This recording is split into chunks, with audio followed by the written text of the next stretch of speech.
పశ్చిమ గోదావరి జిల్లా నర్సాపురం మండలం కొప్పర్లు శ్రీ సీతారామస్వామి దేవస్థానం ట్రస్ట్ బోర్డు చైర్మన్ గా పోలిశెట్టి గణేశ్వరరావు ప్రమాణ స్వీకారం చేశారు. ఈ కార్యక్రమానికి నర్సాపురం ఎమ్మెల్యే రాష్ట్ర ప్రభుత్వ విప్ బొమ్మిడి నాయకర్ ముఖ్య అతిథిగా హాజరై చైర్మన్ సభ్యులను అభినందించారు. ఈ సందర్భంగా ఆయన మాట్లాడుతూ కష్టకాలంలో కూటమికి మద్దతుగా నిలిచిన ప్రతి కార్యకర్తకు తగిన ప్రాధాన్యం లభిస్తుందని, దానిలో భాగంగా ట్రస్ట్ బోర్డు చైర్మన్ సభ్యులకు పదవులు లభించాయని అన్నారు. నూతన పాలకవర్గ సభ్యులు శ్రీ సీతారామ స్వామివారి ఆలయ అభివృద్ధికి కృషి చేయాలని ఆయన సూచించారు. అధినేత పవన్ కళ్యాణ్ అడుగుజాడల్లో నడుస్తూ పనిచేసే ప్రతి కార్యకర్తకు సముచిత స్థానం వస్తుందన్నారు.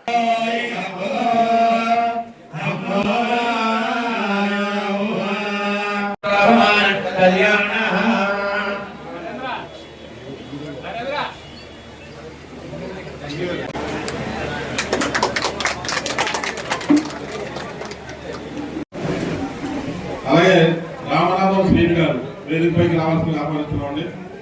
మంకు సత్యనారాయణ గారు వేదికపై, వాతాడి కనకరాజు గారిని వేదికపైకి రావాల్సిన ఆహ్వానిస్తున్నారు. Janasena party ward number Lakshmi గారిని వేదిక, దాకారపు రామలక్ష్మి గారు మెంబర్ వేదికపైకి రావాల్సిన వార్డు కౌన్సిలర్ పాలూరు పార్టీ గారు ఎక్కడున్న వేదికపైకి రావాలని ఇటువైపు చూడండి సార్. ఒకసారి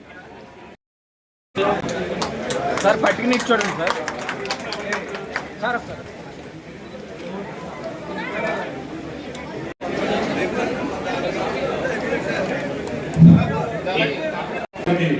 డాక్టర్ కొప్పర్లు గ్రామం ముద్దుపెట్ట సన్మాన కార్యక్రమాన్ని ఒక పక్క వైద్యం, మరో పక్క విద్య, ఈ రెండింటిలోనూ కూడా కమిటీ తరఫున ప్రత్యేకమైన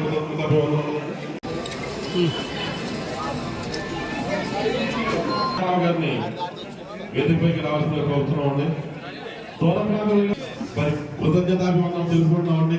మీ సమయం చాలా విలువైంది. బాబు చిరంజీవి గారిని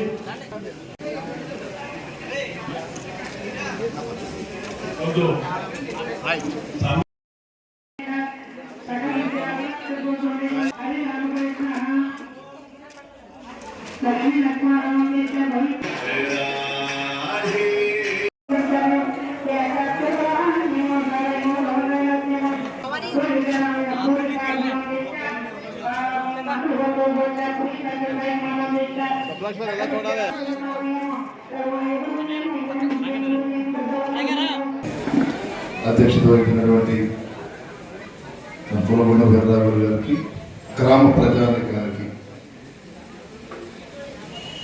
మరి ప్రతి ఒక్కరికి కూడా అంబడి అరుణ్ గారు కొప్పరి గ్రామం అంటే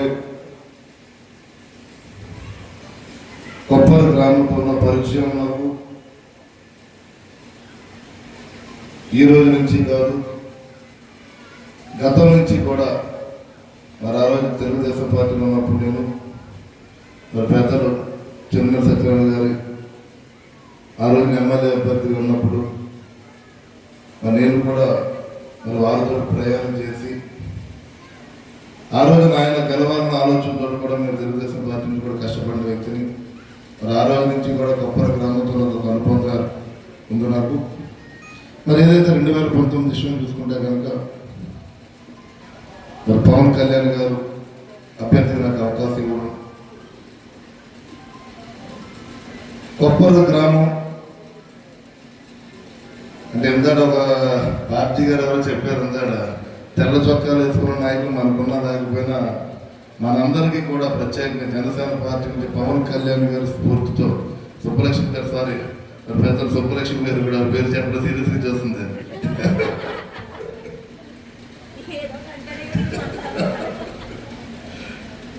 అంటే కొప్పర గ్రామంతో 2019 ఎలక్షన్స్లో కూడా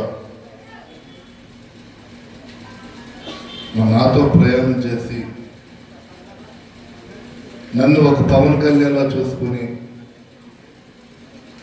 ప్రత్యేకంగా మహిళలు, ప్రత్యేకంగా యువత నన్ను గెలిపించుకోవాలన్న ఆకాంక్షతో మరి ఆ రోజు నాతోటి కలిసి ప్రయాణం చేసినటువంటి ప్రతి ఒక్కరికి కూడా మరి ఆ రోజు సోదరుడు నరేష్ పోలిశెట్టి నరేష్, పెద్దలు ఇక్కడ గ్రామస్తులందరూ కూడా పెద్దలందరూ కూడా అపోజిషన్ పార్టీలో ఉండడం, ఆ రోజున వైసీపీ పార్టీలో ఉండడం, అంటే ఆ రోజు వైసీపీ కూడా అధికారంలో ఉన్నట్టుంది. ఎన్నో ఇబ్బందులు ఉన్నా మహిళల సపోర్ట్ తోటి, యువత సపోర్ట్ తోటి, వాళ్ళ పోలీసులతో భయపెట్టినా సరే పెద్దలు, అంటే ఆ పెద్దలు కూడా కొంతమంది ఎక్కడ ఉన్నారు, బాధ ఇబ్బంది పడద్దు మీరు ఉన్నవారు ఇక్కడ ఎవరినంటే తప్పుగా మాట్లాడేది కాదు. అంటే ఈ రోజున నా గెలుపు కోసం కూడా 2024 ఎలక్షన్స్లో గెలుపు కోసం కూడా ఏదైతే 2019లో నాకు యాంటీగా చేసిన వ్యక్తులు కూడా మొన్న జరిగిన ఎలక్షన్స్ నా గెలుపుకి కష్టపడి అందరూ సహకరించారు.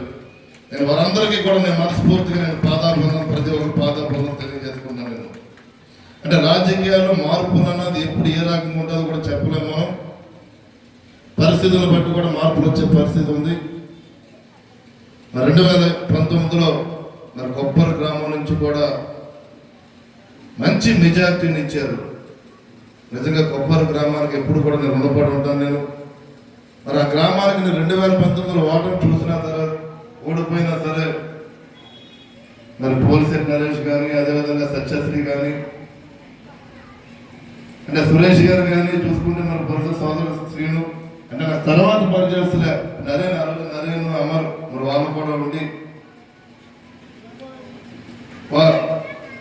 పెద్దలతో పోరాటం చేసి మరి పార్టీ కోసం, ఎందుకంటే పవన్ కళ్యాణ్ గారి కోసం, మరి పవన్ కళ్యాణ్ గారు పిలిపిస్తే ఆ రోజు ప్రత్యేక మహిళలు మీ గ్రామం నుంచి, మరి యువత మీ గ్రామాల నుంచి మరి ఆ కార్యక్రమాలు జయప్రదం చేసే విధంగా కూడా, పార్టీని బలోపేతం చేసే విధంగా కూడా మరి మీ అందరూ కూడా సహకరించారు. మీ అందరి రుణం నేను ఎప్పుడూ మరవలేను. మీ అందరికీ కూడా మరి నేను మీ కుటుంబ సభ్యుల్లాగా ఉండి కొప్పరు గ్రామానికి, అదేవిధంగా నియోజకవర్గానికి, నియోజక ప్రజానికానికి 2024 ఎలక్షన్స్లో ఏదైతే 2019 ఎలక్షన్స్లో మనకి 50,000 ఓట్లు వచ్చినాయో, 2024 ఎలక్షన్స్లో గతంలో రాజకీయ చరిత్ర ఎన్నడూ లేని విధంగా 50,000 ఓట్ల మెజార్టీ ఇచ్చిన మీ అందరికీ కూడా నేను మరొకసారి నేను పాదాభివందనం తెలియజేసుకున్నా.